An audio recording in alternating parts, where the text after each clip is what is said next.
what's up, everybody? Welcome back to the Top Flight Podcast. You know what it is. You know what we're here to do. Back on screen today, beautiful Austin, Texas. I'm with the boys. We got Neff with back-to-back appearances on the Top Flight Pod, and we got Eric, the topic and stat contributor of the Top Flight Podcast. Interesting episode that we got to get to today. Sorry that y'all have to be here for the funeral that this episode is going to be because our boys got bodied. Well, at least my boys and Neff's boys, because Eric got the Inter Miami jersey here tonight for the Top Flight Podcast, and I almost got a rash from it. I'm not even gonna lie. Like from the screen, I almost got a rash from this Inter Miami jersey. But real quick, Eric, welcome to the pod. First of all, tell us, why are you wearing that? Uh, just got off a Sunday league team, and then I saw Messi, and I was like, wait! I have one of those jerseys. I gotta support the GOAT.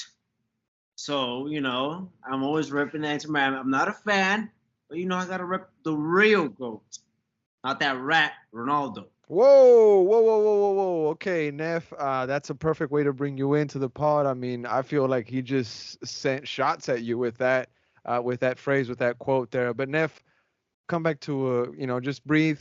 We're here for Austin FC first. We get to Europe second. But how are you doing tonight? Welcome to the pod. Well, now I'm disgusted. Fair. Last night and then right now, yeah, I think we might have to take a little break so I can go throw up, honestly. How are you tonight, though? Good. Just trying to dissect and analyze what happened last night. Unfortunate, but we're good. Dissect and analyze. I think that's very proper ways of putting it. On Twitter and on Instagram comments, I've seen people put it in different words, I guess you could say. They didn't really say it just like that, but dissect and analyze is exactly what we're going to do tonight here on the show. The St. Louis match, which was the most goals we've ever conceded in club history, 6 goals. The previous record was owned by FC Dallas. They dropped 5 on us at Q2. I think that was when Pepe and Ferreira were partners in that FC Dallas team, and they were just blazing through the MLS, especially Q2 Stadium. But before we get into the pod, obviously I got to plug in just a couple things real quick. We're AustinTV.com, what you need to know, and the run it backs that are put out there by JC, my G Scott, and also Football Critic. Shout out to Football Critic for getting to Austin after a long time. He's going to be here soon. He's going to be at Q2 Stadium here soon. That's what I meant to say. But shout out to my G. I also want to plug in the watch party that's coming up. Y'all don't forget, that's next Saturday versus the FC Dallas team that we're going to face. That's going to be at the Walnut Creek Pub. It's going to be probably a blast, I'm going to say. Now, I do have to mention that parking is going to be a little bit of a headache, so I do recommend you get there early. If you are going to go, get there early, and if you can carpool, if you don't carpool, Lyft, Uber. We're getting the code here soon for y'all because the establishment agreed to pay $5 off of your Uber fare or your Lyft fare, so that'll be a bit of a help for everybody that wants to Lyft or Uber there. But there's going to be 5 TVs there, so it'll be all showing the Austin FC game, and we're going to have like a mic set up to have a live post-match Twitter space kind of discussion. So if you've enjoyed Twitter spaces, we're going to have a bit of a live one at that Walnut Creek Pub on Saturday after the game. So make sure to join us, and hopefully I see a bunch of y'all there. So let's get into the show, y'all. Now we can finally get into the show, and we're going to start off by just getting y'all's overall thoughts. And if I'm going to start off with you, I know in the intro you said you felt a little bit disgusted. So your overall thoughts, bro. Well, like I said, it was honestly, I mean, disgusted in this as a fan, right? And tactically as well. I just didn't see anything new. I didn't see anything hopeful towards the next couple games. Mm-hmm. So I think there's not really much we can add to that, honestly. It's just a woeful display, honestly. Interesting. Woeful display. Interesting choice of words there. Eric, I want to get your overall thoughts on last night's match. Now, you're a bit of a neutral view. You say you don't support Austin FC. I really think that you don't. Some of your takes honestly get under my skin and it gets me mad. So maybe from your neutral point of view, bro, what do you think happened last night with Austin FC? What were your overall thoughts? these guys were asleep. They didn't want to play. They didn't want to win. They didn't want to Mm. fight. I saw a game of men versus boys, and it took 60 plus minutes for this team to actually turn up and almost turn it around, but it was already far way too late. So it was fun watching it as a neutral, but I love you guys, and now you guys feel my pain from a United fan. So yeah. Interesting.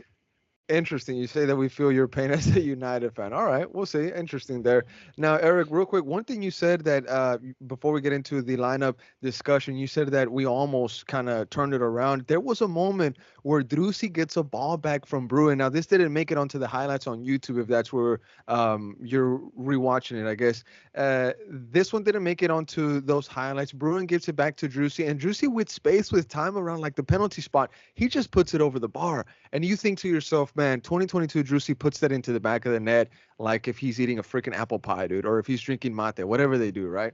At that moment, if that would have gone into the back of the net, just like Eric said, close to maybe turning it around, maybe coming back, it could have been 3-2 right there.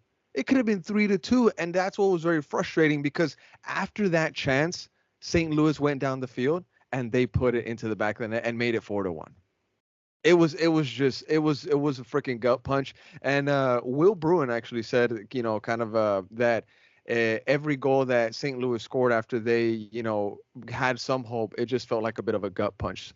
I'm gonna get some quotes here from Bruin and from Wolf, but first, I want to get into the lineup discussion, yo. Now, when this lineup dropped, a lot of people went to Twitter and they were talking about it immediately. We had a pregame Twitter space. It was a bit light. It was about 20 folks in there, maybe less than that.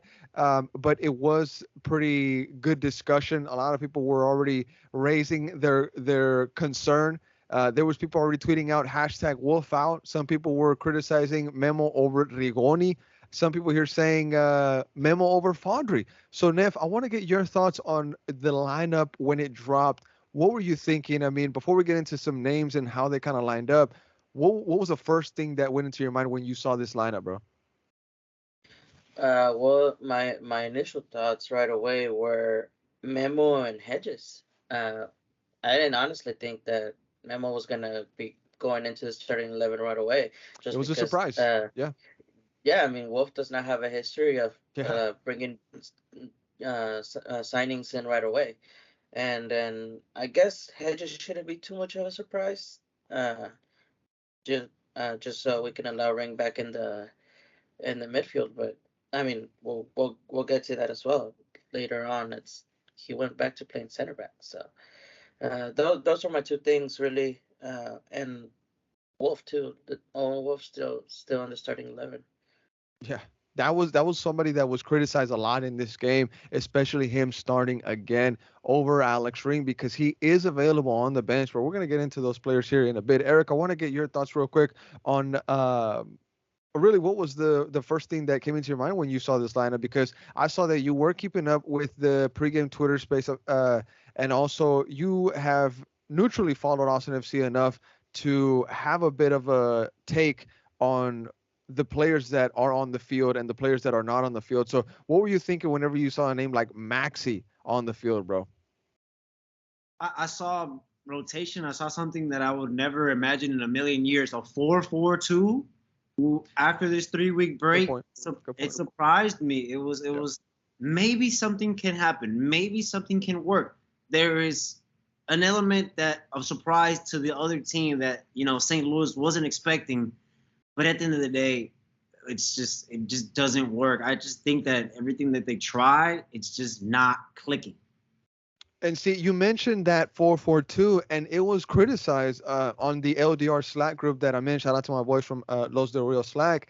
We were saying on there, we were like, hey, don't trust the Apple TV pregame lineups because maybe 7 or 8 out of 10 times they're incorrect, right? But you saw a name like Memo, just like how Neff mentioned, and you're thinking maybe, okay, this is something odd. This is not something that Josh Wolf is known to do, to plug in a player that we just got from the from the transfer market, right? That's not something that Josh Wolf did. So maybe that's what opened the possibility to truly playing a 4-4-2. But even on Twitter and on Reddit, I believe there was the discussions of maybe us defending in that 4-2-2, sorry, 4-4-2, but kind of in the attack, if you paid attention to Drusy, he was kind of a bit of floater. He was doing whatever he wanted. At times I saw him playing next to Maxi, and at times I saw him playing behind Maxi. So I don't know if y'all have a different take on that, but going forward in the attack, I think it was the typical Austin FC, that kind of 4-3-3, but it's a really kind of like a 4-2-3-1.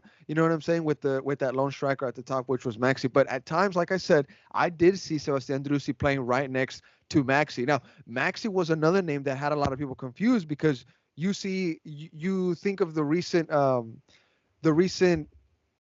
I guess contributions that Zardis has been giving Austin FC. He is coming back of an injury, yes, but you see a guy like Maxi, and you think, no, there's no way Zardis has to be starting in this game. So, real quick, let's go through the lineup. We had John Gallagher as right back, Julio Cascante as a center back, Matt Hedges as a center back as well, Adam Lunkovic at left back. Maybe that was a bit of a shocker for some fans. Brad Stuver in goal with one of the lowest ratings I've ever seen him get, a 4.8. I want to get into him here in a bit. Owen Wolf in the midfield, Danny Pereira in the midfield as well with him. Thing 1 and Thing 2, I was giving them praise in the pregame because credit to them, they do work well together. I do have to say that. But sometimes I feel like Owen Wolf lets Danny down in some cases. And by the way, Danny, his thigh is taped up to the max. It's a bit of a concern. It's getting there. And just like I mentioned, Sebastian Drusi, Maximiliano Urruti, a bit of our attacking options. And then Finley ended up being on the right, Memo on the left, which was a big surprise, just like Neff mentioned. Let's see. I want to get Neff's opinion. Let's get into Memo real quick. If we can spend 2 minutes on him, Neff, what was your take on his debut? I'm gonna bring up what the fans had to say on Instagram about Memo, but what did Neff think about Memo's debut for Austin FC? I think he had a pretty solid debut. I mean, it wasn't. I guess he stood out a little bit most than the other guys. He didn't really have anything too bad to be said about him. He had that chance, which I think he set himself up pretty well, but it's just the finish didn't wasn't there for him. Yep. But other than that, I think he had a decent average game, which is not bad for his debut. I mean, he'll get acclimated to his teammates and everything else. Um,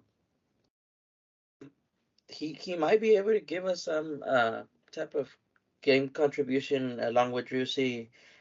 So maybe similar to what Diego did. I don't know. Could That's be. the question. That's the question that I was going to get to. Yeah. That's the $1 million question right now. Is Memo giving us similar things or, just glimpses? Because it's only been what, 50 minutes? He didn't even get the full 90, right? So it's only been 50, 60 Yeah. minutes of Memo. The $1 million question right now, Nif, and I'm going to ask you is, do you think that Memo is going to be able to give us Diego kind of numbers at the end of this season, I guess you could say?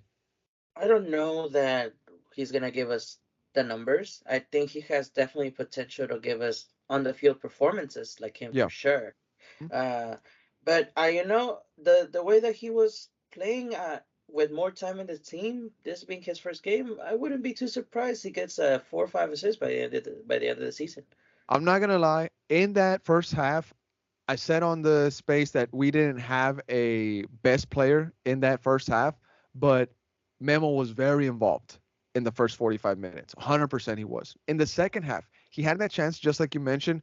If he puts that away, I mean, everybody's talking about Memo today in a bit of a more positive way than what they already are right now, I guess you could say, because some folks are kind of giving him praise. Now, real quick, before we get Eric's take and read to some fans' opinions that they had on Instagram on him, I want to just get some stats on him. Memo Rodriguez, this is via SofaScore. He played 58 minutes, y'all. Obviously, no goals. His XG was .60.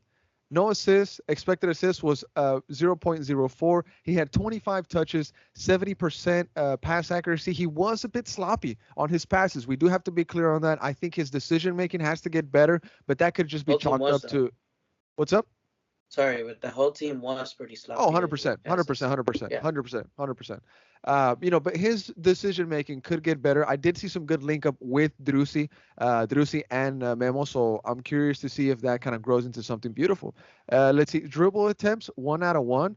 So, he's not afraid to take a guy on. Ground duels, he won both of them, 100% there. Two offsides, so maybe just getting a little bit too excited, but he finishes his game with a 6.5 match rating. Eric, your thoughts on Memo's debut? He was good. There was a bit of sloppy passes in the first half. I Yeah. remember unclear when he could have played Moxie in the first half. Uh, but he's a hard worker. I saw he was putting in the work. I saw him trying to fight for that ball. Interceptions. Yeah, Interceptions, bro. receptions as well. And gotta give him time. He's not gonna put uh, Diego numbers because it's not enough time for him. But Okay. he is going to contribute. I think he will. And if he would have buried that goal, oh my gosh. Even I was in shock. Even it's not his fault. He made the right decision. Just that save. Hats off to Burki, man. Hats off to Burki. 100%, bro. Hats off to Burki. That was a absolutely fantastic save. Now, real quick, just before we move on to the next player here that we want to talk about, Diego for Austin FC this season, he's on 2 goals and 1 assist in 19 appearances. So can Memo either equal those numbers or pass those numbers? This season so far, Fagundes with 19 appearances, 2 goals, 1 assist. Not the Fagu of 2022. Of course, he had a great season last year, but this year his numbers, if we're being 100% honest, they're not what we would expect. I guess you could say. Now, real quick on Instagram, what are fans saying? We had Alvaro Dini. He says, "I like him." 619 by 512 collection. They say meh at best. Sense of Nichols. They say, well, he didn't reflexively pass away from clear goal scoring opportunity like Zardis, and he didn't just stop and let St. Louis take the ball away because he expected a whistle like Rigoni. So I have more hope for Memo than those two right now for sure. He's got some fire that I really hope we don't do our best to put out. Really good. Really good take there, right? Senate 7, they go on to say, last night was evident on how much value Diego brought to the team. Team had plenty of time to relax and recover. They looked flat, lacked creativity, and there was zero chemistry going forward. You must start Zardis and Lima. Please also put Redes before Rigoni for the rest of the season. Sell Finley now so we can get some trade value for him. Wow, this is a delusional take. Absolutely delusional. Let's see. Maybe somebody that actually talks about Memo. Let's see. Christian 777. They go on to say he did good. He should have been left longer though. I could do without the flopping. So he is kind of being credited with one flop. One more comment. This is Aricelo9. They say honestly, for a debut, he looked hungry, hungrier than the rest of the players on the pitch. Let's just not play the flop game though. So another person there hinting at Memo kind of having a bit of a flop. Let's see. On the lineup side of things, boys, is Brad Stuver. This was a guy that was brought up a lot in last night's Twitter space, and not in a good way. Of course, couldn't be in a good way when you have his kind of match, 4.8 match rating. Uh, Terrible mistake for the sixth goal, which is historic. The most goals that Austin FC has conceded in club history. That's going to be something that we think about a lot moving forward. But I want to get Neff's take on this, man. What is your thoughts on Brad Stuber before I present to you the question that was asked on last night's space? I mean, any game that there's more than 5, 6 goals scored, you're always gonna turn at the keeper, right? Um, and that's just a given. But I don't want to give Stewart too much of a hard time because he has also saved us a whole bunch, right? Yep. But especially that last goal, it was just, man. I don't even know what to say to that. It was like a previous mistake we've seen from a previous player, from a player as well, right? Go ahead. Sorry. No, it was just it was like My bad. seeing that first game of the season again, right? Oh yes, yes, With the mistake. 100%, So 100%. it was just I don't know if we can excuse it at all. I don't think that we need to look for an excuse. I mean, Mm. it's a mistake. It happens, but it's just how it happened and the game that it happened, right? If we were maybe winning 3-1 or maybe even lose 1-0 because of it, that's one Mhm. thing. But that's the nail on the coffin. It was just as Mm. bad as it got. Okay, bro. Now, before I go to the keeper of this podcasting trio tonight, I want to ask you one more thing, Neff. The question that was being asked on last night's Twitter space, it was brought up, and we're going to talk about it here tonight, is is it time to bring up Damian Loss to the first team and give Brent Stuber maybe a bit of a break? He's played the most minutes for Austin FC, right? I mean, he's always playing for us, rightfully so, just like you said. And if he saved us countless amount of times, you cannot take away what Brett Stuber has done for this club on the field, right? But is it time to give him a bit of a break? Maybe let him see things from the bench and give Damian Loss that opportunity that he is also, maybe he has earned it 100% already, bro. He is a great keeper, probably the best keeper in MLS Next Pro. Is it time for Damian Luss to come up, or is this just too much of a drama right now? Brad Stuber is good. He just had an off game. What's your thoughts?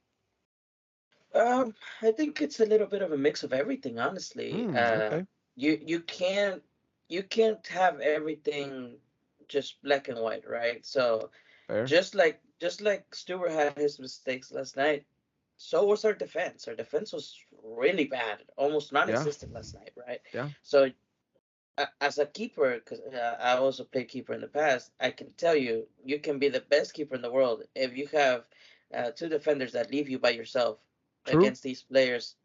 You're gonna save 1 out of 10, just because it's like that. It doesn't matter how good of a keeper you are, you're always Okay, at a disadvantage, right? okay, However, it wouldn't be the worst thing in the world to start giving Glass some minutes. I mean, why not test him out, see who he is? It's always healthy to have that big keeper competition in the first team. And I fair. don't know that Bersano's necessarily given that to Stuber. Not saying that Stuber's not a professional and that he doesn't seek to be better, but why not? You have a youngster, stepping on your toes. You know, Yeah. maybe the mistake from last night doesn't happen because of it. Okay, fair, fair, bro. Now, Eric, I want to get your take on Brad Stuver. Now, you just like Neff said, both of you guys played keeper, so you can offer more insight on Brad Stuver, and maybe you can give us an answer to this. Our fans kind of just, I guess, quote unquote, tripping on Brad Stuver. Keepers can have off nights too. Obviously, a terrible night to have an off night versus a team that you were looking to beat because that game in February was like a bad tone setter for the entire season. But Brad Stuver maybe getting a bit more flack than what he should, or is this just the last? What's the quote? What this is the last drop in the cup, or the last straw? Nail in the I'm coffin. sorry. There you go. What do you think on that, bro? He's getting a deserved slack. A keeper has their good days, a keeper has their bad days. And to be honest, like how Nev said it, he hit it right on top of the head. The defense was non-existent. Julio Cascante getting done one-on-one. What is Stuber going to do there? The set piece, they're hard to predict. The guy's coming from the edge of the box, running towards the ball. And most of those goals are just straight bangers, top bins. What can a Yeah. keeper do if they're straight bangers? Every single goal was a certified banger because the defense did not know how to press their man. There was criticism on that first goal by Tim Parker that was a header, but nobody picks up his run. We're gonna get into the goals right now, but Brad Stuver was criticized for maybe getting to the ground a bit lazy there, not getting to ground fast enough because the header almost came from the edge of the box. So is there maybe some criticism to Brad Stuver there? That's really the only one, and the sixth goal. But just like you said, all the other ones were bangers, 100%. Yes, if you can. Oh, so let's call out the goals, right? The first one, yes, and the last one. That's two. That's two goals, and then the rest was mainly defense. So let's take away those four goals. That's 3-2 to Austin. Okay. So I think that Austin's defense needs to fix up because everybody got cooked. Hedges cooked. Cascante cooked. fullbacks Yeah. cooked. Everybody got cooked, Yeah. and it's sadly, and as a keeper, we always get talked bad about when we have a bad performance, and then we get glorified when we have a great performance. It's true. That's football. That's true. It's true. That's what it is. You know, you just gotta It's accept true. it. Next week he'll make some amazing saves against FC Dallas, and then everybody's, oh, he's the best. We love Stuber. Mm. Yep. Mm. That does sound like Austin FC fans. Sounds like me too, honestly. Sounds like me. I'm not gonna lie. Now, boys, is there anybody else that we can give maybe an honorable mention? Spend maybe 1 or 2 minutes on from this starting lineup. Drusi actually, Drusi. Some of his own fans are starting to, kind of turn on the captain, saying, "Hey, why don't you never address the media? Why are you only sending, I guess, subtweet, not necessarily subtweet because it's not on Twitter, but indirect messages to parts of the fan base. I know a lot of people remember that one caption whenever Drusi said people don't see the 99% that goes right, they only see the 1% that goes wrong, or something along those lines, right? And if it was something close to that, but a lot of fans are now starting to coming out and saying, Seba, why don't you talk to the media? We do know that Seba is a bit shy. He doesn't really like to talk to the media, but as captain, as the star player in these times of maybe panic for Austin FC fans, wouldn't it be comforting to hear from your captain, from your star player, instead of hearing from likes of, in with no disrespect to these next names, these next people that I'm going to name, Ethan Finley, Will Bruin, Brad Stuber. Who else do we always hear from? Ooh, excuse me. Y'all get my point, right? So maybe just 1 minute on Drusi. Nev, go ahead, bro. Personally, I don't even really want to spend a minute on Drusi because, I mean, he's doing what he can, and I mean, He's doing what he can. I don't see this team doing much more than what they're doing right now, and not even he's doing what even we if we're he's doing what he can is what we're holding our DPs to. I mean, look at the status of our DPs. This is Seba. This is Seba. This is Seba. This isn't Rigoni. This is Seba. Yeah, and so this same Seba, quote unquote, also got you to a Western Conference final last year, right? So wait, I thought it was Wolf. I mean, depends on who you want to ask, right? All right, true. Go ahead. You either want to glorify one or the other. Right? Okay, You can't have it both ways. Fair. So it's a unit, but I personally don't even want to hear from Wolf anymore. I think if you want to spend a little bit on that, we can do that because okay, you know what? Funny, the one responsible for this team, the way they play and everything else, the tactics that are thrown out there is because of Wolf. Now, funny that you say that. Jorge Iturralde, he put up a poll on Twitter asking who do you want to hear from post-match, Josh Wolf or Rodo Borrell? And the people chose Rodo Borrell because I think just like you, Nev, a lot of people are tired of hearing from Josh Wolf, I guess you could say. Now, I'm tired I guess of we move. Yeah, I'm tired of that. That's what actually Will Bruin said real quick. I can read that quote. Will Bruin, post-match, he says, quote, I don't think this is a game that we just say we move on from. And Wolf is, famous for saying, we move or we build from this. And people in the comments for that one, they were actually going wild. Ari Sol, they go on to say, Will Bruin yelling at Wolf was something we needed to see/hear because it is a reflection of how these players are feeling. Something's gotta give. Interesting there. Peter Berlanga, he goes on to say, Peter goes on to say, finally someone says it. Replay that in the locker room every day for the rest of the season. And funny that you say that, Nef. Fucho, he came after me because he said that how can I call it a wake-up call if we've had over 100 wake-up calls already? So Fucho there kind of gave me a bit of flack there, Shout out to my G Fucho. Now, all right, boys, we talked a little bit about the lineup, which was a bit of a mix of a 4-4-2, 4-3-3, times of a 4-2-3-1.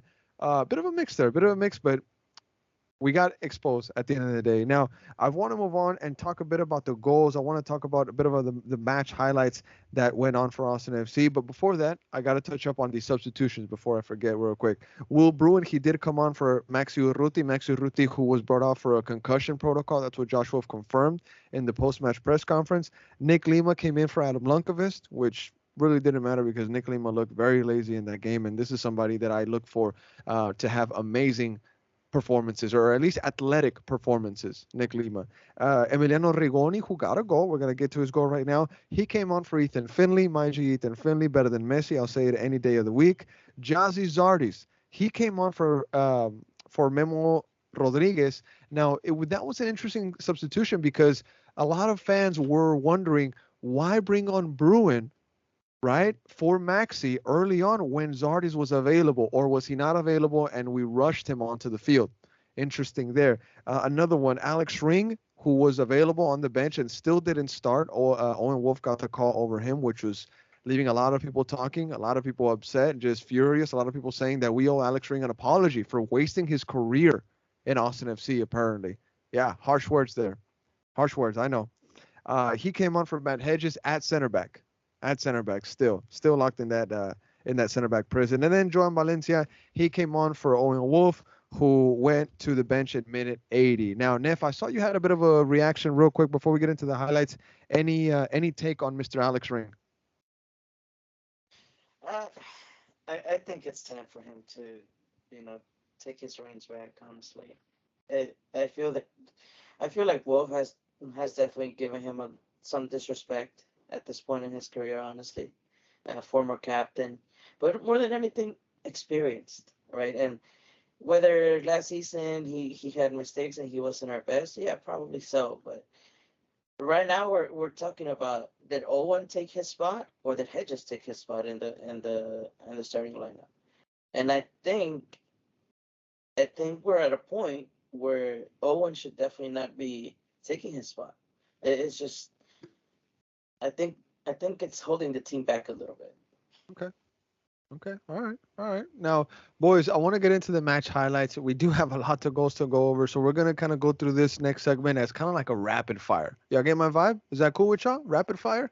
Alrighty. We're gonna do rapid fire for the match highlights because obviously we got 9 goals to go through. So put on your seatbelts, just like Brad said on last night's Twitter speech, which I think was probably a masterclass quote. He said, "Austin FC fans, buckle up, get ready for the roller coaster because we're in for our first real playoff fight." And that's spot on, bro. It's going to be a dogfight to get into these playoffs with the way that we're playing, at least versus St. Louis. I mean, hopefully we pick it up, but buckle up. Let's get into the match highlights. Now, we have here minute 21, just getting into the first one. This is a goal by Tim Parker, a set piece conceded by Owen Wolf, if I'm not mistaken. He gets the foul on Jared Stroud.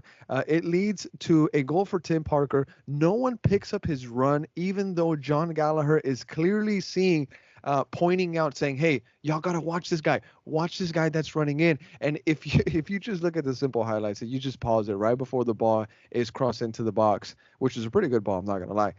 Tim Parker, you can see he's clearly going to make a run for the box. Nobody picks it up.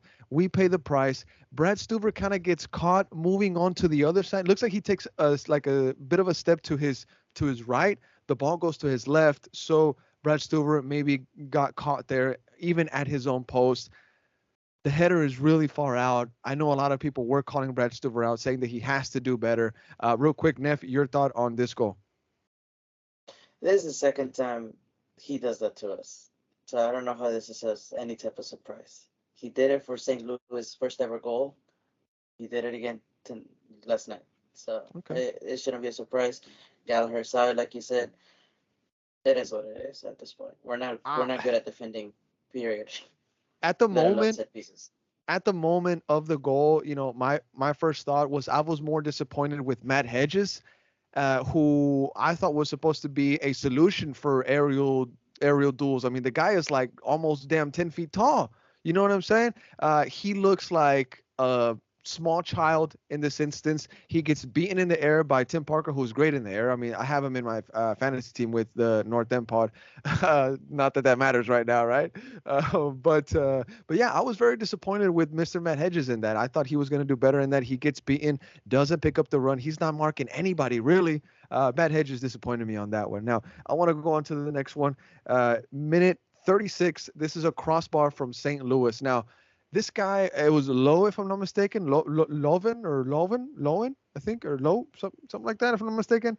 Actually, Lowen, there we go. Lowen receives the ball, y'all, and he shoulder checks 2 times. He has enough time to check his shoulders twice. He sees nobody is going to close him out. Danny Pereira is the closest guy to him, and he's about 5 or 6 yards out. He doesn't close him out. And this guy says, you know what?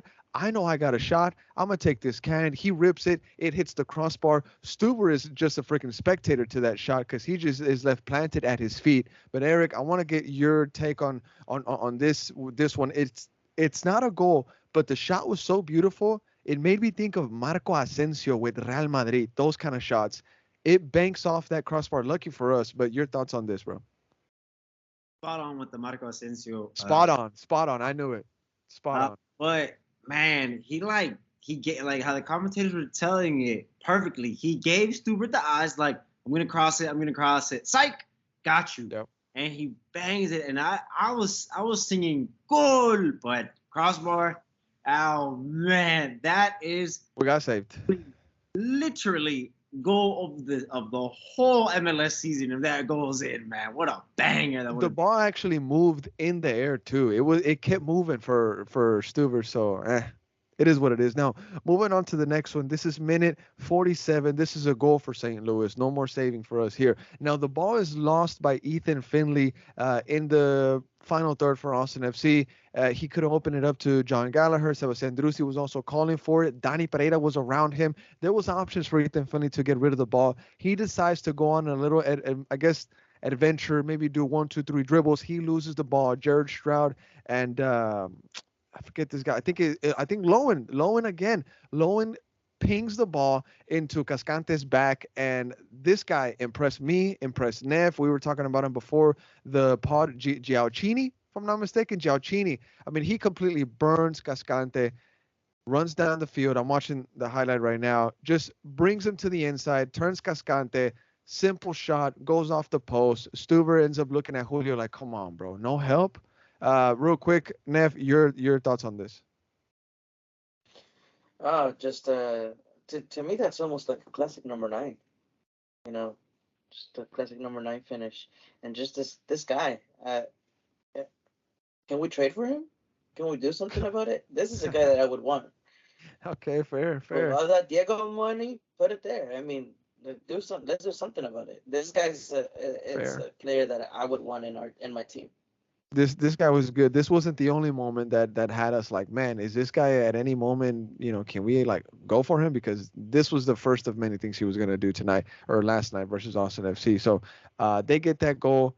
That makes it 2-0. I mean, at this point, we're thinking like, man, this is gonna go rough because St. Louis has this insane stat. They haven't lost in 11 games when they score first. I think, if I'm not mistaken, I don't know exactly what that stat is. Neff is over there nodding, so it might be correct. But when they score first, they don't tend to lose the games. And we haven't won a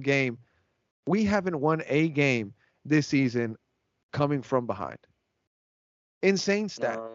Insane. But they've we also have not lost both of the games that they've lost. They've also lost scoring first. Okay, all right, but it's just 2. It's just 2 games. Yeah, it's just 2 games. 2, Okay, yeah. Chalk it to off days, I guess you could say. Whatever. Now, chalk it to off days. Crazy. Yeah, well, it is what it is. Now, a little bit disappointed with Ethan Finley on that one. Also very disappointed with Julio Cascante, who doesn't attack the ball at all. He just gets pushed back and back and back and back into the small box almost, really. I mean, Cascante, fans were saying that this was one of his worst games in an Austin FC jersey. Maybe so. There were some people that were crediting 3 goals to Julio Cascante's errors or mistakes, I guess you could say.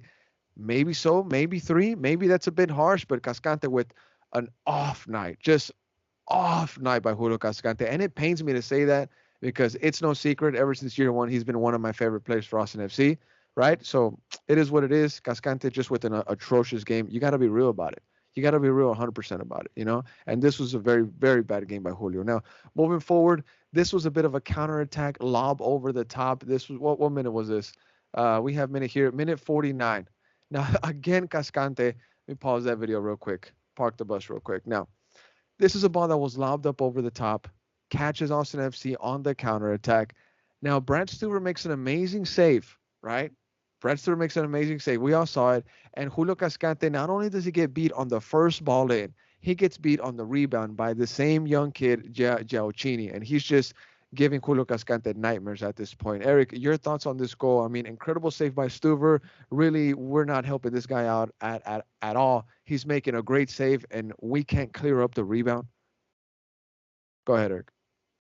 It gave me Casillas vibe, dude. When he dove it, he saved it. I was like, whoa. Okay, And okay, okay. yeah, Cool. dude, whoever said that three of those goals were from Julio, they're right. The first one, the third one, and one of the last ones too, man. Literally, Julio was playing for St. Louis just as Kippy was playing for St. Louis on the first game.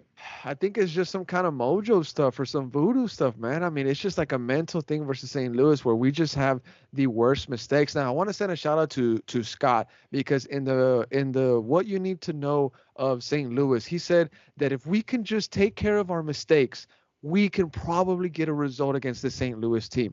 And if we would have played a perfect game defensively, which is tough to do, but if we would have just cleaned up some mistakes, I mean, I think we would have got a good result. I guess maybe a draw versus the St. Louis team. Because honestly, it could have been 6-6. It could have been 6-6. No, like no lie, it could have been 6-6. Now, not to spend too much time on it, I want to go on to Memo's shot. Now, this is a play that was created on that right side. John Gallagher plays the ball in, but actually Will Bruin sets it up. Will Bruin puts John Gallagher into space.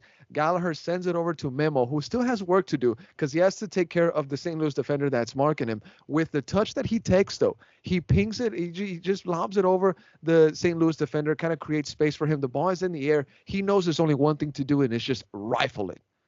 I mean, as that ball is in the air before it drops, if you're an Austin FC fan, time froze for just 1 second, and you're like, he got it.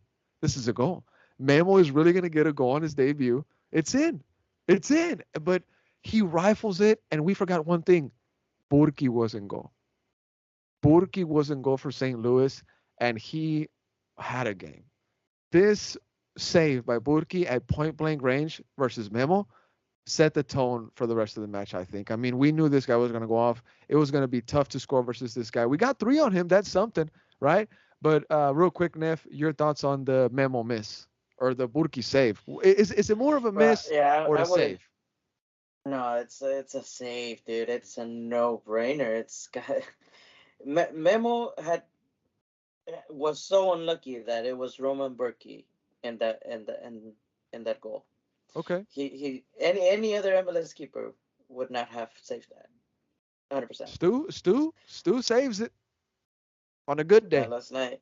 On a good day, On a Stu good saves day. it. All On a right, all good day, right, all right. maybe gets a hand on it. I don't know if he completely saves it, but I think Memo. This was probably it's the highlight of Memo's game last night. Not necessarily, but just because the way he positioned himself into the Yeah. play, I think he did very well. He handled it well. And like I said, if it wasn't for Roman Berkey being there, that would have been his goal in debut. He honestly would have gotten the same rating as Danny or Juicy at that point. Neff, write the headline of today in the morning if Memo scores that goal. Write the headline. Fago who? Oh no no no no no no no No, no. no no no no. Knowing Austin fans, that's how it would have been. Okay, all right, They all right. they forget they forget people forget really easily who is it you know Fair who is it take. that Fago was. Fair take. Fair I take. like you asked for the headline, not what I really thought about, but I feel like that would have been it. Okay, I was thinking maybe something like Mega Memo or No Mames Memo. I don't know. I don't know. I don't Yeah, know. I still feel like they would have gone for that one. No, no, no, no. You're right, bro. All right. Now moving on to minute 59, we finally get one back. It's currently 3-0. But I think this actually happened after the memo shot that was saved from Burki.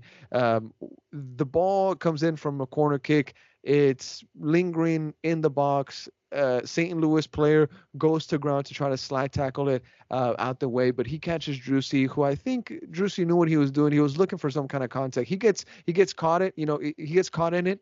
He finds that contact and he goes down quickly. The referee, he doesn't even think about it. No hesitation, points to the spot. Drusy steps up. 7 out of 7 penalties, apparently. Insane stat. He has not missed from the spot for Austin FC. Drusy Dior makes no mistake. Not only does he score it, but he sends Burki the wrong way. Eric, your thoughts on this goal? Excellent penalty by Drusy Dior. And that's where it all changed. After that, I was thinking, yeah, maybe they have a shot. They woke up a bit, and after that, Austin went on the attack, and St. Louis got a little bit defensive. They were like, whoa, whoa, they can't come back. Yeah, yeah. But I think one guy ruined it, and you're gonna get to him, and that's Zardes. I'll let you Oh, talk. my G. Now, real quick, just like I mentioned earlier when we started the pod, there could have been a moment where it was 3-2, where it could have been 3-2. And unfortunately, Drusy sails it over the bar, and then St. Louis, they go on to get their fourth goal. Now, that highlight is going to come up here. Drusy Dior, I mean, the way that he took that penalty also, just sending Burki the wrong way, who's a great keeper, the way that he takes it, making no mistake. I mean, I guess every time that Drusy steps up, it's an automatic at this point, I guess you could say. Now, I do love whenever a player goes to get the ball from the back of the net. Now, we're on to the next goal, the fourth goal. This is right after Drusy, my G, the captain, who doesn't speak to the media. It's all good. He's shy. He's shy. Uh, St. Louis goes down the field after we miss our chance, and it's just too easy. This goal is just too easy. I mean, it comes from a goal kick. Nick Lima goes up, doesn't get the header on it. It bounces onto I'm forgetting this player's name, but he was the one that did some great finishing. He's taken on Julio Cascante. Now, I mean, that's probably one of the easiest things to do lately. I mean, Julio had a terrible, terrible game. Now, he's backed up again, very close to the goalkeeper small box. Julio Cascante does nothing to put pressure on the guy that's going to shoot the ball. What's mind blowing is that Alex Ring has to come from a different position, from far away, I guess you could say, to apply pressure to the guy taking the shot. When Alex Ring arrives, the shot finally is taken, right? And Julio Cascante is just a bit of a spectator on that. Now, Neff, anything that you want to add on this goal? Yeah, Beautiful finish, Julio by the and the way. whole team. Yeah, Beautiful no, finish. yeah, that Rivela finish was beautiful. But Julio, along with the rest of the defense last night, just got bullied, and I think that's just a temp, right? Just got bullied. Um, as I was watching that goal, he kind of made it seem like he was gonna cross it at some point. He was waiting for 2, 3 of his people to come into the box. Hmm. But I guess he just got tired of waiting, saw the space, and said, well, you know what? Fuck it. I'll take it. Dinged it Yeah, into yeah, top ends. Yeah. yeah. Why not? He has the space. Nobody's coming to get him and do anything to him. So why Why not? not? Why not? Right. Now, the second goal for Austin FC. Now, this was scored by Will Bruin. The only reason why I'm kind of just gonna mention it real quick is because it got Burki really mad. He was very upset when this ball went into the back of the net. And also shout out to Will Bruin, which he's a St. Louis native, like Profe. I didn't know that Will Bruin was from St. Louis. He gets a goal versus them, and also great finish by Will Bruin. I was surprised by that finish. Like he didn't even think about it. It looked like he was 25. He just spins it, shoots it. Great finish. That's a poacher's finish. If we can get more of that from Will Bruin, that'd be pretty good. Get those cleaned up minutes. Now, if I'm not mistaken, y'all, Will Bruin now has more goals than Maxi Urruti in league play. Maxi, I believe, has 1 goal. Will Bruin has 2. Will Bruin has 2. 2 or 3. I think he has 2. If I'm not mistaken, he scored against Portland, or he scored against Seattle. Maybe if you can check that up real quick now. Seattle. Seattle. He scored against Seattle, and I believe this is his second goal. And Maxi on 1 goal. Interesting stat there. Now, just moving on. to Cheers, man. the next goal that we have here after Will Bruin scored his, little cheeky volley, who, by the way, came from Danny. Danny feeds it to John Gallagher. John Gallagher to Will Bruin. Finish it to the back of the net. But hope never lasts for Austin FC in St. Louis. It was very hot. I guess you can call it hell, and a great finish here. Insane finish. Brad Stuver dives forward, couldn't even get a fingertip on it. It curls him, goes into the top corner. Minute 88, St. Louis goes up 5-2 on Austin FC, bro. 5-2. 5-2. And at that point, we're thinking, like, bro, when will this end? Can it end now? Can we just call it, please? Because we're here losing our freaking minds. But it wasn't over yet. Drusi to Danny. Drusi again. Drusi takes a shot, and by luck, the ball lands to Emiliano Rigoni. And I want to give credit to Emi Rigoni right here for his finish. He sees Burki maybe ready to go to his right, and he says, "You know what? I'm gonna murder him at his near post," and that's exactly what he does. He takes a shot, left-footed shot, and just beautiful laser to Burki's near post, and he couldn't do anything. He's just left standing there, just like Brad Stewart was in multiple Austin FC goals. But that makes it 5-3. Emi Rigoni's second goal of the season, if I'm not mistaken. So you know that he is low-key loving it deep down because he goes to the goal, gets the ball from the back of the net, and he's running back to half field to see if we get anything back. Because at that point, it's minute 90. Emi Rigoni with 3 goals this season. Thank you, Neff. But I think one of them was an Open Cup, if I'm not mistaken. No, okay, appreciate you, Neff. Now, It's three the last nevertheless. Okay. Now, the last goal of the night was the sixth goal for St. Louis. This is coming off of the mistake by Brad Stuver that had everybody talking last night. He's trying to throw it to Alex Ring. Josh Wolf criticized him in the post-match, saying that Stuver was just trying to do too much, but he understands him. He's just trying to get the ball upfield. Now, the player for St. Louis, he makes no mistake. Great finish, top corner. I mean, top bins. That's good night. 6-3. Kids, have a good first day tomorrow of school because I think that's what the situation is in St. Louis. First day of school was today out there. But Eric, your thoughts on this goal? I mean, huge mistake, almost David De Gea like. I'm sorry. Why? Why? Just why?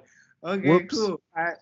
Oops, sorry. Okay, no, but actually no, Ederson, because Ederson did that for us one time. But it's just sad. I watched that. I was already getting ready for bed. I was like 5-3. That's it. GG. Let's go. Notification. St. Louis scores again. What? I go rewatch it, and it's a goalkeeper giving goal. Wow. Just I know his flight home was so sad. But it happens. Keepers are keepers. We make mistakes. When I know what he was trying to do. It didn't come out. Maybe it slipped before when the ball was over his head or whatever. But yeah, Josh Wolf was spot on. He did a little too much. He could have just booted it or something. He could have just booted it, bro. And one of the thing about it was that the ball was on the ground and he picks it up and then throws it. So it's like, oh, Stu. And these are just little mistakes that keep adding up. Now, we're more used to Stuart creating mistakes with his feet, playing the ball out from the back. That's when he's been more sloppy. But him throwing the ball, he's been pretty good at that. This is one of the first times, but it's just one of those things that you're just like, bro, you're a keeper. You should not be doing these things because whenever keepers mess up, unfortunately, it ends up in a goal, and that's why they're criticized when they mess up. It is what it is. Now, boys, we talked about the highlights. We went through all the goals, and it was a bunch of them. Try to get through them as fast as possible because it was 9 goals. I'm not gonna lie.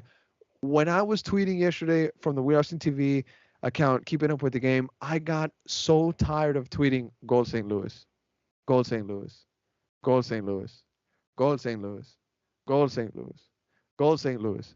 I mean, bro, it was getting annoying, fam. I had to do it 6 times. Could have been 7. I don't know. But all right, now I want to just talk about just one more thing for Austin FC. And is there anybody to blame for this game, boys? Is there any solutions going forward? Because this is the team that we have now. Diego's not here anymore. We have Memo. Things really can't get better now until the winter.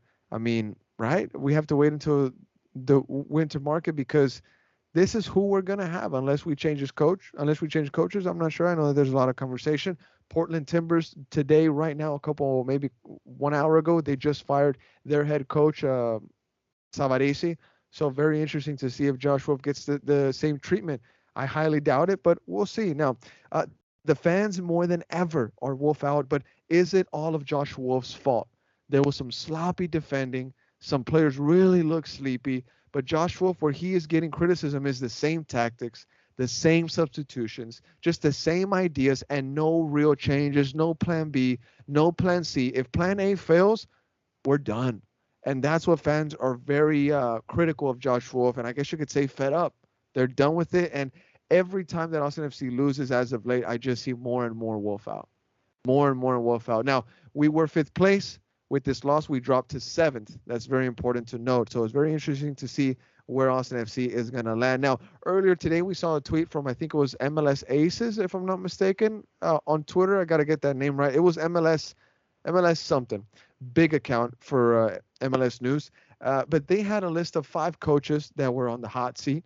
Josh Wolf was the number 1 on that list. So I do want to ask y'all, along with other questions that I'm kind of bringing up right now, is Josh Wolf truly on the hot seat, or are the fans just applying pressure for no reason? Because at the end of the day, the ownership is going to back him. We heard what Rodo Borrell had to say on Josh Wolf, saying that he was going to back him 100%, saying that he was happy Josh Wolf was the coach for Austin FC. So I guess we could kind of stop right there real quick. I'll start off with you, Nev.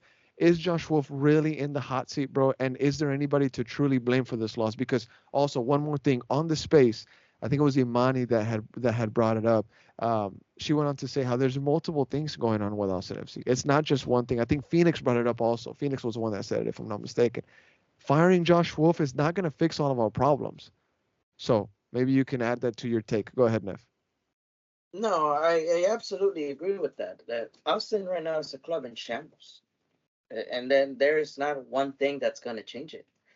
Uh, and it sucks saying it as a fan, but you have to be realistic about this type of thing because 100%. the club is not where it won. I don't know if it's where it should be or where it shouldn't be. Last season, even Burrow said we overachieved, but that doesn't take away from what this team sh- should technically be achieving, right? Mm-hmm. Last night was not anything that you should be seeing from this team. Now, is Josh Wolf to blame? 100%. There's things that he has to for him to be 100%. blamed. 100%. Yes, he has blame in this, but so do the players, right? So Yes. it's a full circle thing. So Okay. everything's going wrong for the institution at the time. Austin FC has to be very careful how they move from now on because the fan base is very divided, and not just on Wolf, like on players, everything else. So I'm starting to see a very big disconnect between the team and the fan Mm. base, and that's where Ooh. things start to get shaky.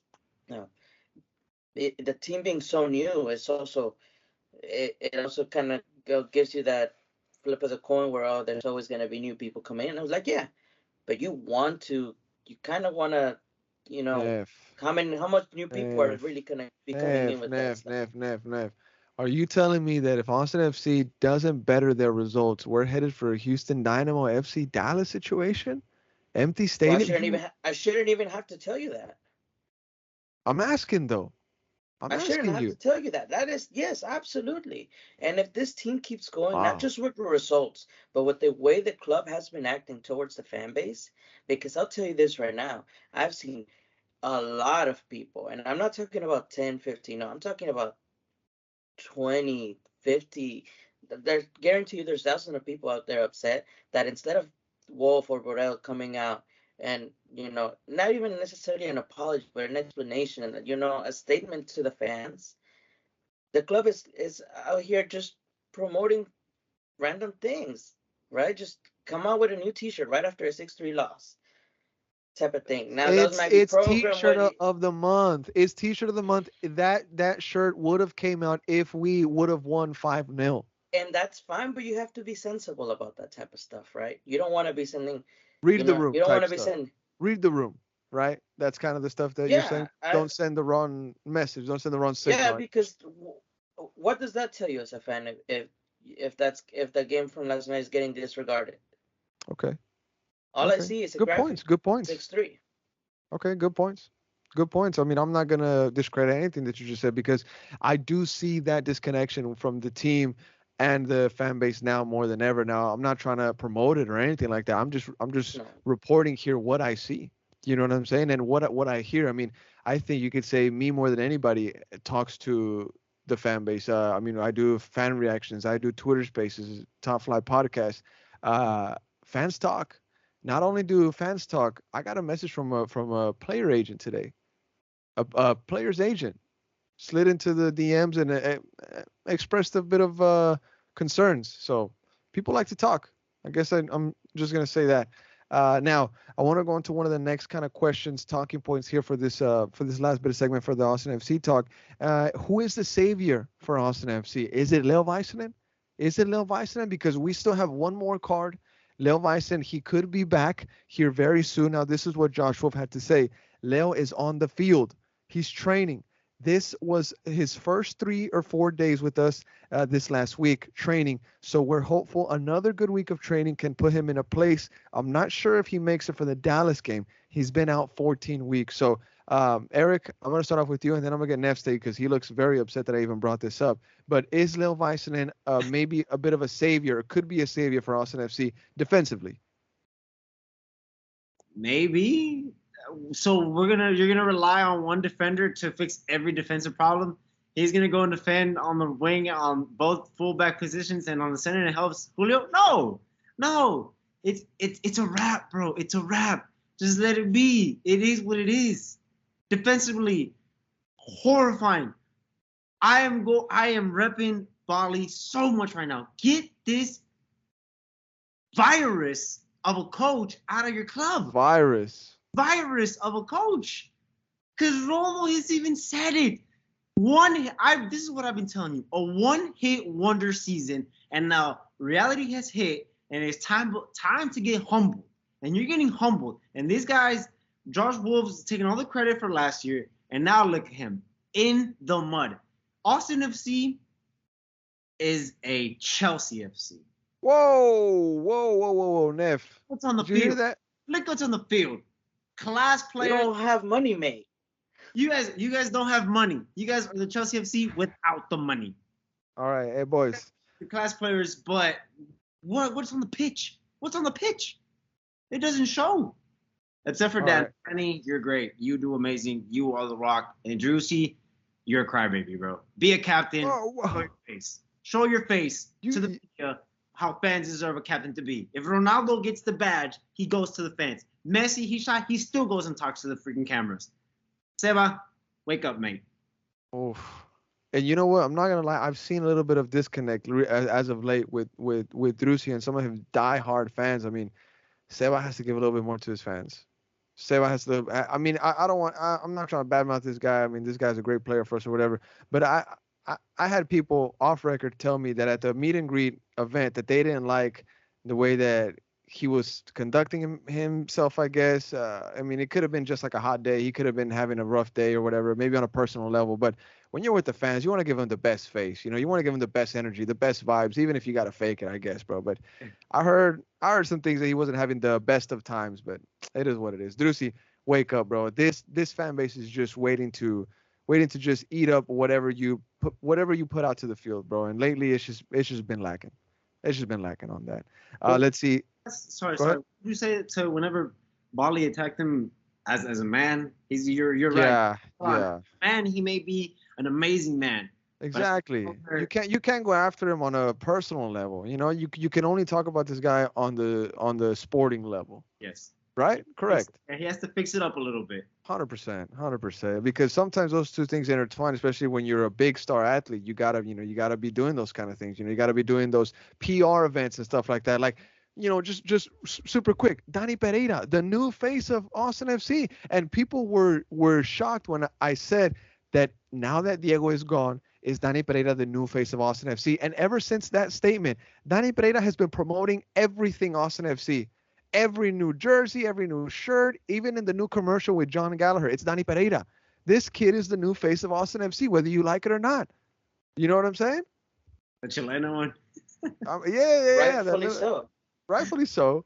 Rightfully so. But people got upset because they were like, oh, well, we have Drusi. We do have Drusi, but we just pointed it out. He's shy. He doesn't like maybe all this attention on him. I don't know. But from what we've seen, he's very to himself with great style and an incredible taste of sports vehicles. Incredible. Supercars. Incredible taste. Incredible taste. Now, let's see. Maybe some other real quick touching points before we get into some European talk. Let's see. We talked about, is Wolf really in the hot seat? What were y'all's answers? Yes or no? Is he really in the hot seat? Yes? Neff? No, this club does not show me any type of ambition to get him out of here. Okay, fair. We stuck through him through season one, which okay, whatever. Which is an expansion season, bro. Yeah, whatever. Anywhere else he would have been gone. And you have yes, to yes, you yes. have to Anywhere, acknowledge that. yes, of course. And But it doesn't matter. we're in Year MLS. one, year two, But it we're doesn't in matter. He'll MLS. be gone. Period. And that's where I'm getting to. Because it's MLS, he won't be in a hot seat for another 3 years. Oh, whoa, whoa, I don't know. 3 years. Get ready. Get ready. That is bold to say, bro. All right, my GNF with an incredible statement here tonight. What's next for Austin FC? We have Copa Tejas final versus FC Dallas. That's this Saturday away. Again, if you're not traveling, join us at Walnut Creek Pub. But like I said, parking is going to be interesting. So carpool, Uber, Lyft. There's parking there, and then next door to the left, there's a place that we can park there as well. So there's more parking spots there. So, like I said, join us there at Walnut Creek Pub. It's going to be a lot of fun. Live Twitter space conversation after the match. We got microphones there. It's going to be a real cool live scene. We're going to have photos being taken. We're going to make cool reels out of it. So hopefully everybody has a good time. There's going to be food and drinks there. So you can go eat there and you can go drink there. So everybody's going to have fun. Now, after that game, it's Seattle Sounders. I believe that game is at home. Neff, you can correct me if I'm wrong. Seattle Sounders at home. They're fourth place right now. A bit in the mud, but they're still a top four team, and they have those kind of quality players that they can snap at any time. Anytime. After that, we have New England. That is away, correct? New England away. If I'm not mistaken, it is away, and then Portland at home. So from those 4 games, just real quick, Eric, how many points does Austin FC take from those 4 games out of a possible 12? 3. Oof. Basically, if we take 3 points from the next 4, we can kiss the playoff picture goodbye for at least the next 4 or 5 weeks. Thoughts, Neff? I don't want to agree. I don't see us getting more than that. No more than and 3 maybe points? with 3 ties. And maybe with 3 ties. The way we're going. That's what I was. Because look, I'm gonna put it to you this way. Could this team, with the players that we have, with a change of attitude and just maybe a change of scenery, that's what a coach can do. Yes. A new voice. The coach isn't changing. Yes, I see. Yeah. But that's not changing, so I don't see that changing either. Okay. All right. So how many? You said 3 points. 3 points. Okay. Follow-up question. If we win Copa Tejas, season saved? Hell no. What is Copa Tejas? It's a trophy from the state. Yeah, no, it doesn't matter. A fan created trophy. So, I'm not asking you. Listen, brother. Listen, you bro. want to brag that you're better than Houston and Dallas. That's what you want to brag about. I'm not asking you for a history lesson on Copa Tejas. I'm asking you a simple question. If Austin FC wins Copa Tejas, which means that they're the best team in Texas, is the season saved? No. Okay. What if we make playoffs with Copa Tejas as well? Good season? If we make playoffs with Copa Tejas also. If we make playoffs, there might be some room. There's always a lot more room for improvement. I don't even mention Copa Tejas. It's an afterthought. It shouldn't be even something to put on the season. That's kind of like saying that you win the preseason trophy. But it's not a preseason if you're Tottenham, trophy. You're gonna celebrate. It's not a preseason trophy. If you're Tottenham, you're gonna celebrate it. Fair. And that's the trophy of the year. Okay. Otherwise, okay. I don't want. I'm not a Tottenham. Okay, but hold on. But real quick, just because you don't care about the Copa Tejas trophy, there's people out there that do care about it, and I don't think it's right. I don't think it's right that you want to discredit it because it's still points over rivals that you need to get. points. Yeah, I'm not gonna give a Mickey Mouse trophy that big of importance. Okay, I well, want the guess what? points. Okay, well, It guess could have what? a Guess trophy or not. what? You just called it Mickey Mouse. People call it Leagues Cup Mickey Mouse, and look what that turned into. It's also a Mickey Mouse trophy. All right, fair enough. Eric, any take you have on Copa Tejas? uh, Nev, I'm on your side, brother.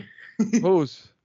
Nevs. Oh, It's okay. irrelevant. It's irrelevant. Who cares? All It's right. like a little. Some people care. Some people care. Just know that.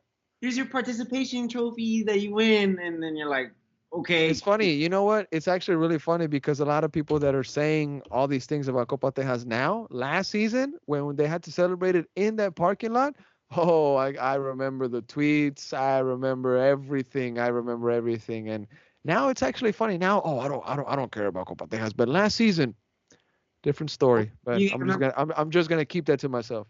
You gotta remember, I don't support. No, no, Like, no. I'm not. No, no, I'm not. I didn't mean you.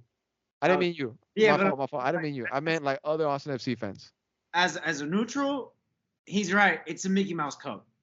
You know what I'm saying? The US Open and the other one, those are trophies that you guys need to be like, I want that. I need that. The Copa, you've already won this little Copa Tejas thing. Like, what is it to everybody else? Nothing. It's kind of irrelevant. You know, it's just like an in-state type of thing. All right. So, but yeah, what those fans are doing right now about critiquing it now, God, and y'all are celebrating it last year? God. Oh, lots of people were celebrating. I think even Neff was celebrating it last year. And look at his take now. Don't make Shambles. mistakes, buddy. I don't make mistakes. I am not gonna celebrate something that should be a given. We should not be having to fight to be better than Houston and Dallas. Are you kidding me? You were in Dallas. Yeah, you know what happened in Dallas? I went with you and I took you and we lost. So never again. That was the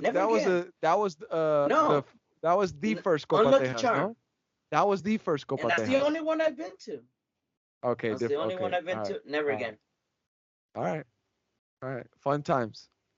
I was actually in the press box for that one. Diego scored a banger goal. You remember that one? Oh yeah, banger goal. That was season 1 stuff, right? Yeah. Expansion season stuff, right? Oh, memories, bro. Memories. Now, boys, we talked a lot about Austin FC. Anything else we can mention before we get into some European talk, just real quick? Just those last 15, 20 minutes of the game just kind of reminded me like a Rocky movie, but where Rocky doesn't get up. Okay, that's funny. that's a good one. That's all it was to me. It was like, yeah, they started throwing some punches and then just didn't get up. Or like an Indiana Jones movie, but he ends up getting rolled over by the big rock when it's coming down. Indiana Jones, yeah, basically. There's no treasure, yeah. Or like Titanic, but instead of it sinking, it makes it to the destination, or no? No, they sink further. Oh, I don't think you can sink further. They went to the ocean floor. They'll find a way. All right, they found it this time. Fair enough. They could have gone into like a trench or like a, something like that or whatever. We'll see. All right, Eric, depending on you now, mate, take us into one of the first European topics. We said that we were going to cut Real Madrid out today because we had a big segment on it in one of the last episodes. Now, take us into, let's see, can we start at the West Ham game just real quick? Dabble in that? What do you think?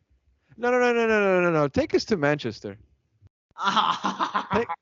Take us to Manchester. Take us to Manchester and Spurs. Oh, dreadful game, man. Dreadful game. 2-0 loss. Big ups to Spurs. They finally broke the 5-game winless streak against United. Last time they beat United was destroying us 6-1 during COVID season. It's just embarrassing from a United fan point. From Mason Mount, it's just embarrassing watching him play, how he plays. It's all over the place, and it's laughable. It's literally laughable. As a United fan, it's laughable how he just doesn't know how to help Casemiro, one of the goats of the CDM, leaving him alone. It's sad. Money spent on Anthony, dreadful. No striker. It's just the whole mess. And question, mate. Real quick, park the bus real quick. Talk to me about this whole handball situation going on because Bruno Fernandes, big crybaby, talking about, oh, the refs hate us, the refs have a whole agenda versus us, they should apologize to us, this and that. But Buddy needs to work on his headers. Buddy needs to work on his headers. I mean, complaining about the refs, but you make X amount of money. This is your job. And you look like not even a Sunday league. I'm going to call you a Monday league, brother. A Monday league indoor player. Monday league indoor. Thoughts on that? Yeah, that was dreadful from him. It was sad. I honestly thought he was offside, so maybe he thought he was offside, and he's like, don't give me that crap. Don't All give me right, that. Give him excuses, bro. But That was Don't give me just that crap. shameful. it That was penalty. It was a penalty 100% of the game. 100%. 100%. And they say, oh, well, the shot was too quick. He couldn't react. Dude, you don't put your hands out like that. It's a pen. Yep. The game is a different game. United, in my opinion, had the first half. Spurs dominated the second half. And if United would have been up by the halftime, it's a different story. And Bruno buries his goal. We get a pen. It's a different story. But at the end of the day, karma came back at us. Now, we should have got a penalty. This time, we don't get a penalty. So karma, came back at us. call me crazy, bro, but that ball was probably going in. I know it's hard, it's hard to say, because they got stopped early, but Garnacho put a bit of a whip in that ball. I mean, that ball looked like it could have made at least the keeper work for it. At least do that. Now, real quick, I want to go into one of the next games. West Ham Chelsea 3-1. B is actually sick as a dog, so that's why he couldn't be here tonight on the Top Flight Pod, but he still has to edit it. So shout out my GB. Maybe he got sick because West Ham absolutely hammered them. Maybe 3-1. West Ham gets the job done versus Chelsea. Aguerd, minute 7. Michael Antonio, 53. Lucas Paqueta with a little samba penalty, 95. But my highlight of this match was somebody that came onto the field. Moises. Machín, Edson Álvarez. West Ham desde la cuna. Edson Álvarez, Machín. Neff, I know you feel the exact same way. Thoughts on that? It was a fun game to watch, to be honest. Just Machín? seeing how they react. Yeah, Machín. no, he's a great player. Yeah, but it was just fun to see other reactions. Seeing West Ham, which a lot of people, I've seen a lot of people putting them in a top 6 conversation even. So Okay. hoping for the best. I don't have a Premier League team per se, but man, I'm sorry, I was so happy to see United lose.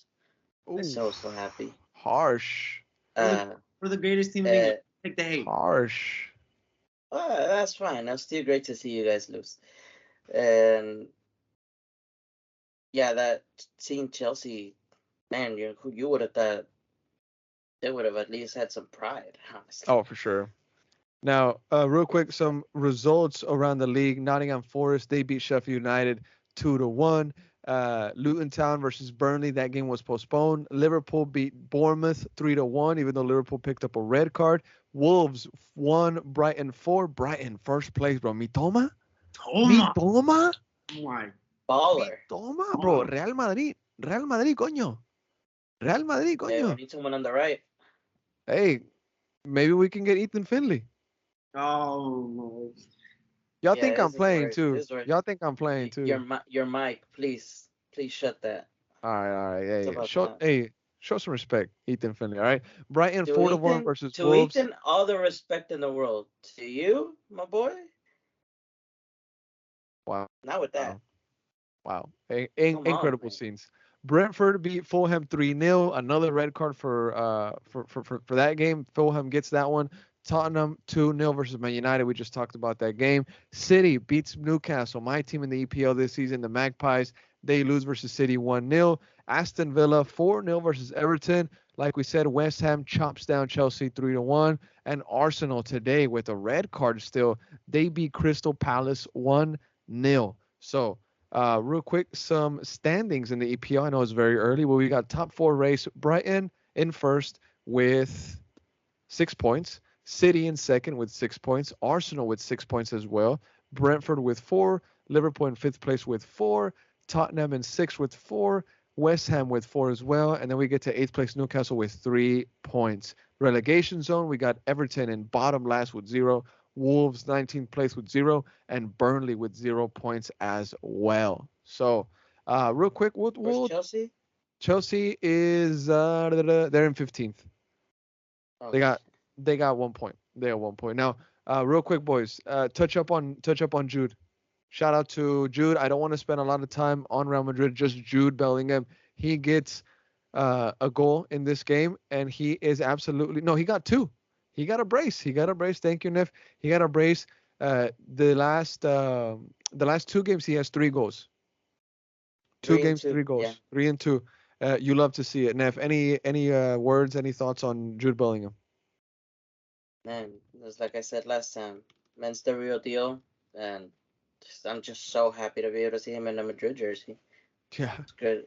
He's almost masking the fact that we need a number 9, and it's gonna hurt later on in the season Oh, it because we're gonna is. need that number 9. But right now it's he he's doing. I don't know how or why, but he's doing a hell of a job. Typical Real Madrid, cover up one thing with success. You know what I'm saying? Like cover up the failure in La Liga with 3 Champions Leagues back to back. Cover our failure to Oh, replace Benzema. just 3 Champions League. Just three, right? Just three. Cover the Yeah, just three. Benzema absence with Jude Bellingham. Now, Eric, I want to get your take on this question. Is it fair that people are already comparing Bellingham to Zinedine Zidane? Is that fair? Listeners of the Top Life podcast, I repeat, I am not a deluded Real Madrid fan like my 2 friends here. Okay? Oh, wow. Okay. That's me with 3 Champions Leagues. Wow. Calma. Compare him Wow. to Zidane. Calma. He's Okay. 19. Let him get older. Let him beef up and become a beast. Yeah, yes, congrats. Fair. He's great, but Fair. calma. Mate, you are saying calma to a player that's already the best player in the Bundesliga. I don't think it's calma anymore. I think it's pedal to the metal, bro. It's a lot of pressure. He's a youngster. He's It young. is a lot of pressure. It is. Look, It look is. what happened to But Asensio. have you guys seen his press conference? I actually have not. They asked him, what makes him better, right? Or something like that, and he said, "I'm 10 times the player I was last year." A player that Damn. answers you something like that in just a simple press conference after the game, that shows you the mentality that this guy has. Chris mentality right there. He has killer mentality, and this guy Okay. this guy is going for it. I know it might be hard for people to watch him in a Madrid jersey. I Yeah. know it's hard for people in Spain, Okay. but at the Oh, end of the okay. day, Yeah, he for chose sure. us, and we can afford him. So Yes. Now, Neff, real quick before we go on to some other results in La Liga, I had somebody tell me that you doubted this Real Madrid before the season started. Is that true? Did you doubt Real Madrid? I never doubt Madrid. I do have concerns. Okay. Not having a number 9 at the moment Concerns you. is concerning. That's fair. That's fair. Not having a viable right back is concerning. That's fair. Not having Thibaut right now and Militao is concerning. That's But fair. never, never will I doubt Real Madrid. Okay, fair, Never. fair, fair. Now Real Madrid beats Almeria 3-1. Goals from Jude Bellingham. He gets a brace, and Vinicius Jr. with a beautiful little lob into the corner, which was a play between Valverde, Bellingham, finished off by Vini. So I mean, this guy Bellingham just integrating himself to the squad, just the right way that Everywhere. you want somebody to do it, everywhere. Now Villarreal beats Mallorca 1-0. Valencia beats Las Palmas 1-0. Celta de Vigo and Real Sociedad, they tie 1-1. Almeria and Real Madrid 3-1. The win goes to Real Madrid. Athletic Club and Osasuna, they played. They both got red cards, but Athletic Club wins it 2-0. Los Vascos. Girona, they beat Getafe 3-0. Barcelona, the criminals of La Liga, allegedly, They beat Cadiz 2-0. They got their win after a very interesting and controversial first match of the season. Real Betis and Atletico de Madrid snooze fest 0-0, but that's pretty much on brand for Athletic de Madrid. They're a very boring team. Alaves and Sevilla 4-3. That was a 7-goal thriller. Alaves wins it. They beat Sevilla, and then Granada loses to Rayo Vallecano. Shout out to my G Jordan. That's his team, Rayo Vallecano. They win 2-0. Standings in La Liga.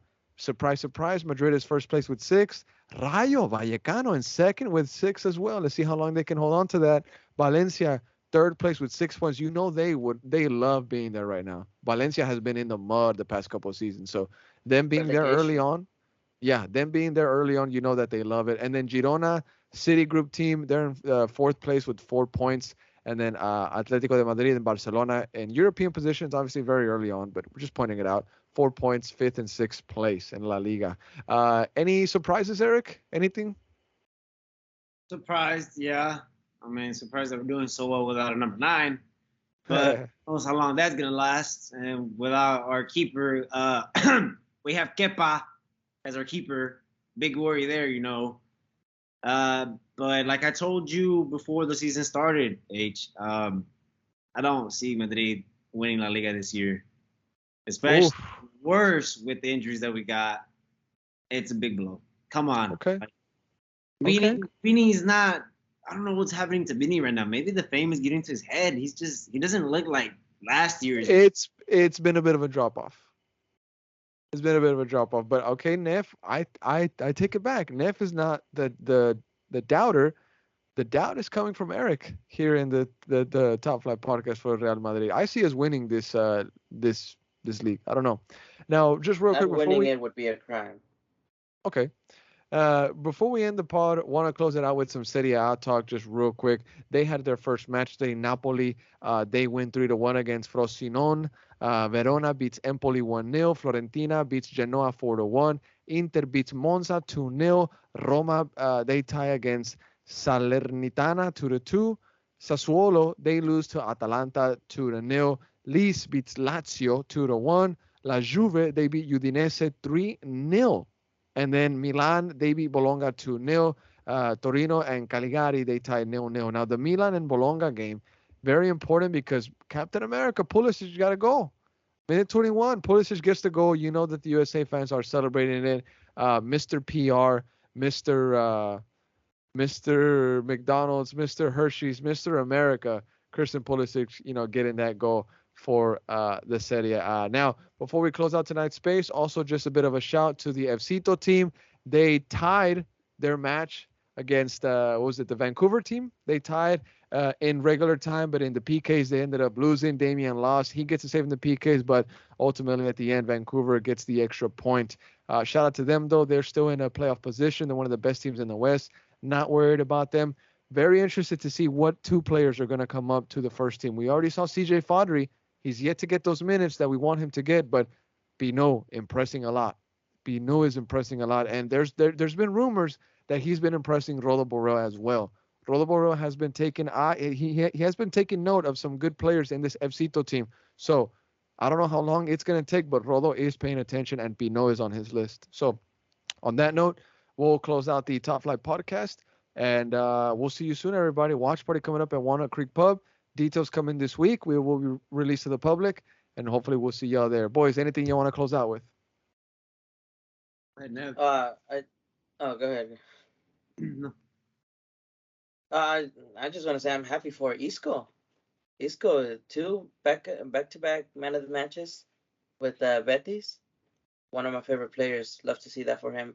And as well, invite everybody on Friday, 2:30, to Real Madrid's watch party against Celta de Vigo. Join us to be part of the Real Madrid Peña. So always nice to have all the Madrid fans gathered up in one place, support our guys. Nice. Eric? Great pod. Austin needs to wake up. I'm going to be at the watch party repping this beautiful, beautiful jersey. You're not going to be let in. I'm telling you right now. But yeah, man, you guys. Calling security. Oh, relax. I'll be there. You guys can cut me some slack, and then y'all can tell me what y'all want to tell me. But yeah, man, great being with you guys, and let's go for more. Let's go for more. A little bit of a longer episode, but I think we touched up on a lot of good things, and we got really good into a bit of the EPL and La Liga talk. Hopefully, y'all enjoy this episode. Hopefully, y'all enjoy this episode. I'm sorry, just as much as I enjoyed recording it tonight. So thank you, Neff. Thank you, Eric, for being here. And hopefully, next episode we'll be back in the studio. Hopefully, Brian feels better and Bali and Primo get sorted out. So have a good night, everybody, or have a good morning, or enjoy the rest of your afternoon. We'll see you soon.